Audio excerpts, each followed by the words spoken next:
Bienvenidos a Compartiendo la Fe. En esta oportunidad estarás escuchando una porción del libro El conocimiento del Dios Santo por A.W. Tozer. Cada capítulo cuenta con una breve oración antes del contenido del mismo.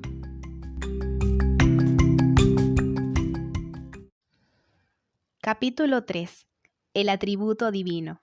Algo cierto acerca de Dios. Oremos. Majestad inenarrable, mi alma desea verte. Clamo a ti desde el polvo. Sin embargo, cuando busco tu nombre es secreto.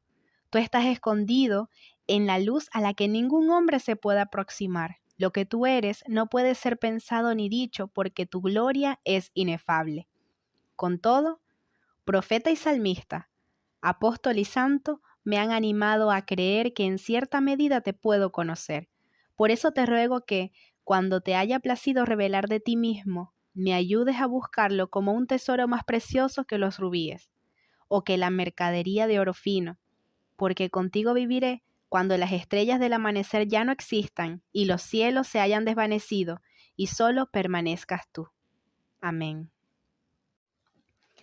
El estudio de los atributos de Dios, lejos de ser aburrido y pesado, puede ser un ejercicio espiritual dulce y absorbente para el cristiano ilustrado. Para el alma que está sedienta de Dios, nada podría haber más deleitoso. Solo sentarse a pensar en Dios, qué gozo es. Tener el pensamiento, mencionar el nombre, la tierra no tiene bendición mayor. Frederick Faber. Antes de seguir adelante, parecería necesario definir la palabra atributo, tal como es usada en esta obra. No la usamos en su sentido filosófico, ni tampoco la confinamos a su significado teológico más estricto. Con ella queremos designar todo aquello que se le pudiera atribuir de manera correcta a Dios. Para los propósitos de este libro, un atributo de Dios es todo aquello que Dios haya revelado de alguna forma como verdadero con respecto a sí mismo. Esto nos lleva a preguntarnos por el número de los atributos divinos. Los pensadores religiosos han diferido con respecto a esto. Algunos han insistido en que hay 7, pero Faber cantaba sobre el Dios de los 1000 atributos. Y Carlos Wesley exclamaba: «La gloria tus atributos confiesa, gloriosos todos e incontables».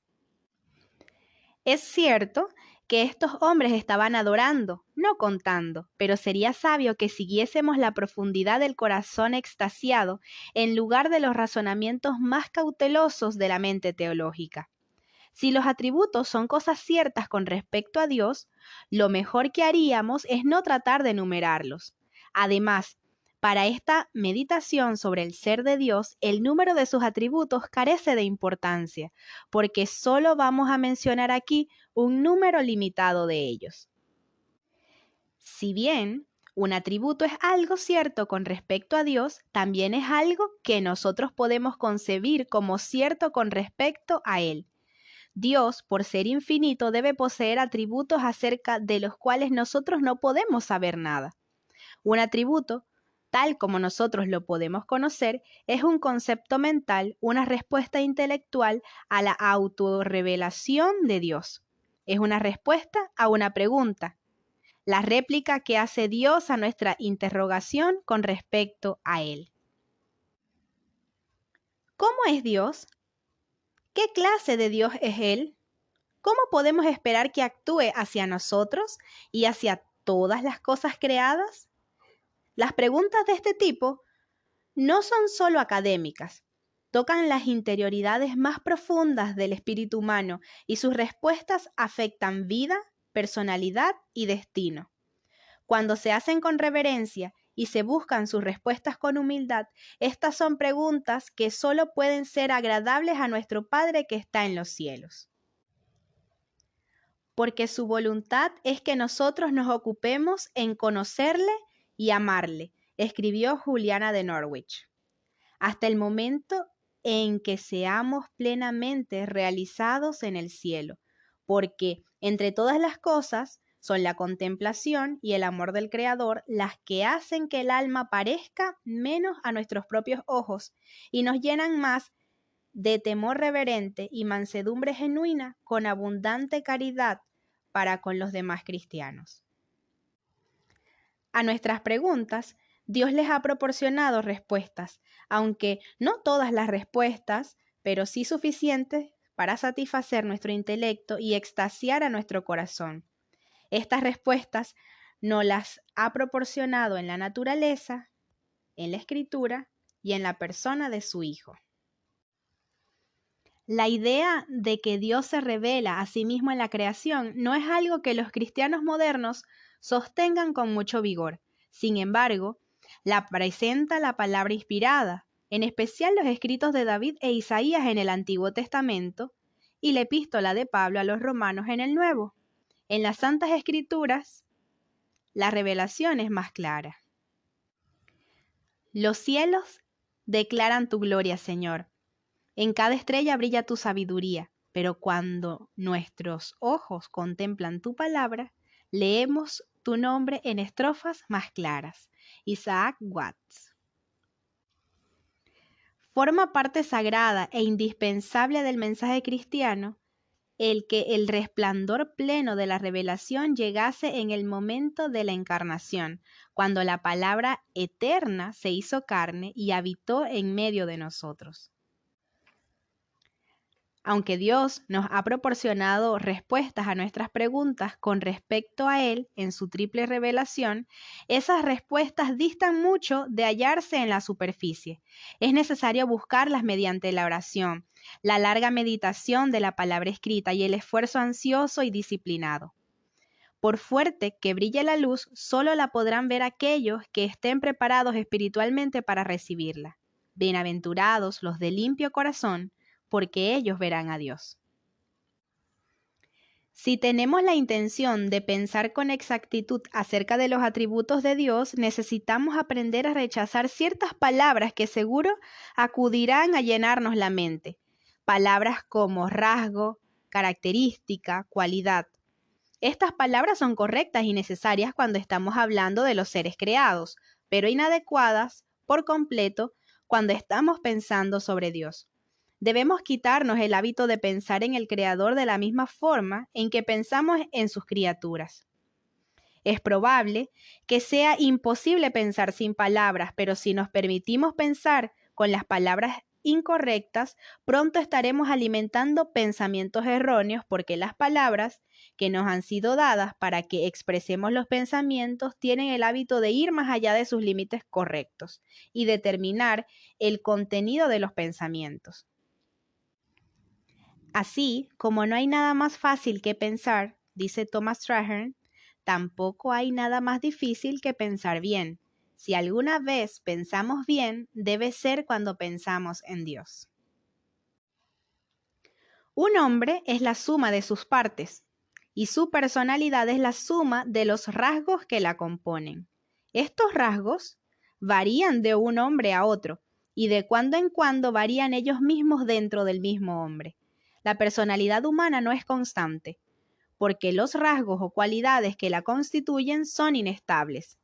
Van y vienen, son poco intensos o brillan con gran fulgor a lo largo de toda nuestra vida. Así, un hombre que sea bondadoso y considerado a los 30 años podría ser cruel y grosero a los 50. Este cambio es posible, porque el hombre es hecho, en un sentido muy real, y es compuesto. Es la suma de los rasgos que componen su personalidad. De forma natural, pensamos correctamente en el hombre como una obra realizada por la inteligencia divina. Es creado y hecho a la vez. Como fue creado, es algo que permanece sin revelar entre los secretos de Dios. Como fue extraído de la no existencia a la existencia, de la nada al ser, no se sabe, y quizá nunca nadie lo sepa más que aquel que lo creó.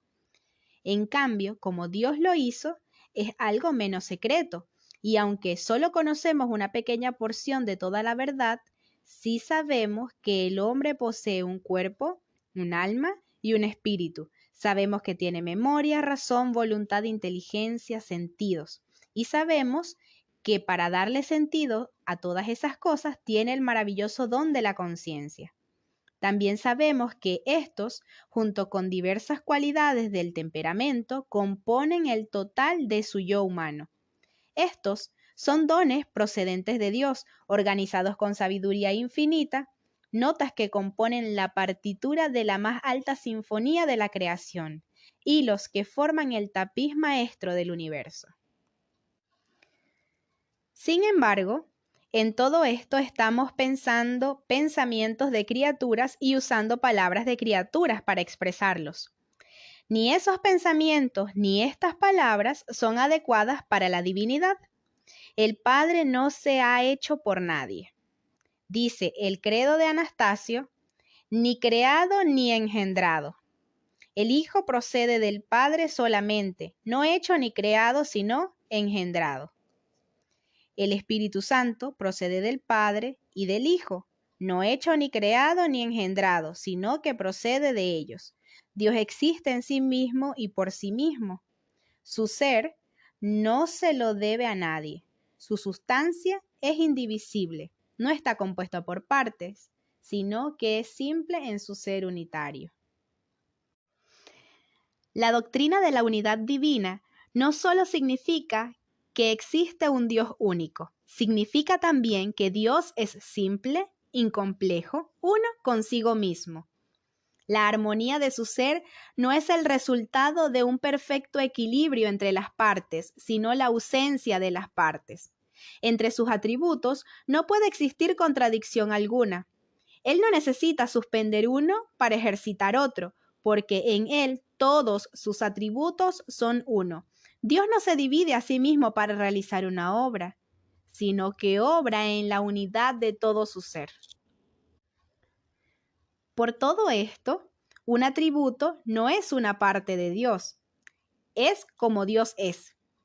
Y tan lejos como pueda ir la mente en su razonamiento, podemos afirmar que es lo que Dios es, aunque tal como he tratado de explicar exactamente lo que Él es, no nos los puede decir.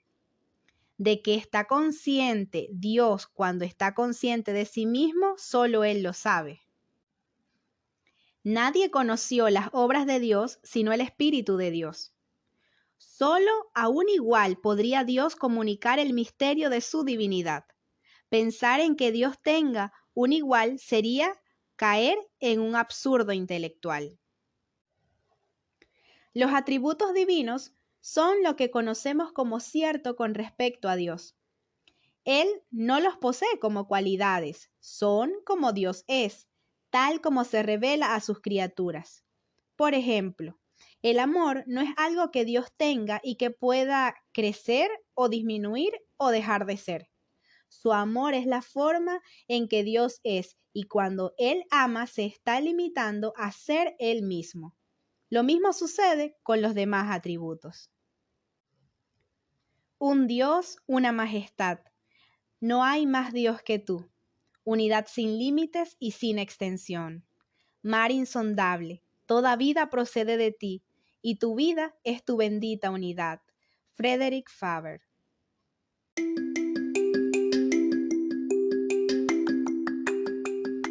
Estuviste escuchando una porción del conocimiento del Dios Santo por A. W. Tozer.